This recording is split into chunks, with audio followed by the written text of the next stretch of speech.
To build this katana, let's start with the template. I've left the link down in the description below and it can be purchased at my Etsy store. First, use a 1cm foam as the base.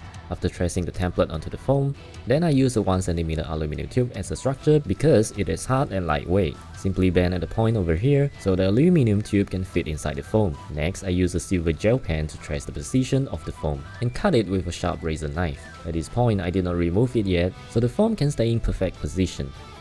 Next, cut 2 pieces out of 4mm foam to sandwich the bed structure, like how you want Kafka to sandwich you. Then I apply contact adhesive onto the foam but avoid the middle strap. After that, simply use paper to cover one side and start sticking from the other side. This can prevent a lot of messes just like my life. Once it is stick on, now cut both of the straps in and remove the straps. Next, I use contact adhesive to stick the aluminum into the gap. Now is the magic trick for the blade tip. I use a skewer to enhance it so the tip will not get damaged easily. First mark the cutting line, then make a cut at the foam.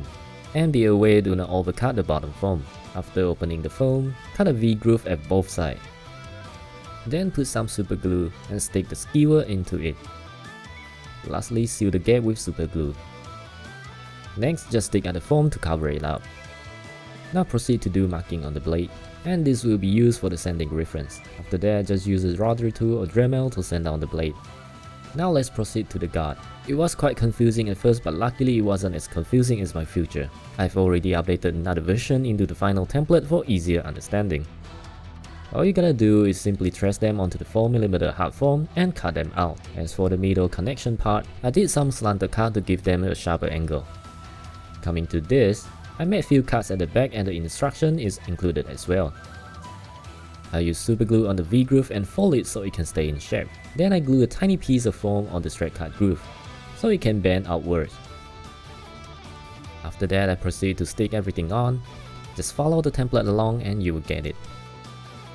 As for the details, I made shallow cuts along the line, but I cut it through at the end and glue it offset. After that, don't forget about this as well. I also stick this a little bit offset to give this more dimensions. And lastly, just round it out and it is done. Beautiful, just like you. Next, move on to this part. I also use 4mm for the base. Then I use 2mm to add on the details onto the both sides. And I also make shallow cuts on the line, so it will be opened up after heating up with a heat gun afterward. After that, just attach the plate to the guard. Next, move on to the blade details. As you can see, I found new details as I built, so I did some modifications and add on the blade. And I have left all the instructions in the template already. Last but not least will be this handle tip. I use 3mm for the bigger thing and 2mm for the smaller details. Now before we proceed to painting, using a heat gun to heat seal the foam, we'll close all the tiny pores and make it easier to prime. But as soon as I done heating, I realized I forgot about this, so I quickly make it with 5mm foam. After priming it, I first paint everything in silver. This will be the base color for the next color. Next, I paint the blade in metallic red.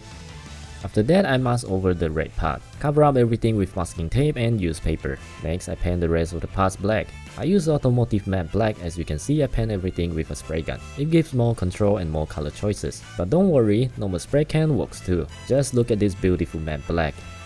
Noise! Now another annoying masking process. I mask every black parts with masking tape again. Lastly, I paint the rest of the parts into darker silver. Now pray to every god while removing the masking tape, and then for some reason the paint came off, but worry not, I'll just cover it up with water-based paint and pretend nothing happened. At the same time, I also paint the rest of these details and adding shades onto it. Next, I use double-sided tape, taping the handle sides and also here. After that, I use white shoelace 40-45 degree inwards and tap it here. Use another shoelace and tap it onto the other side.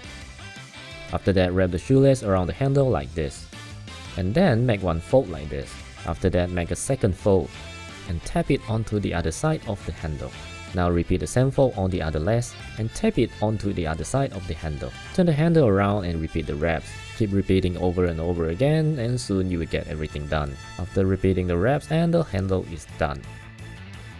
Lastly, slot the blade into the guard. Adjust the position correctly, then fix it in place with super glue. And it is done.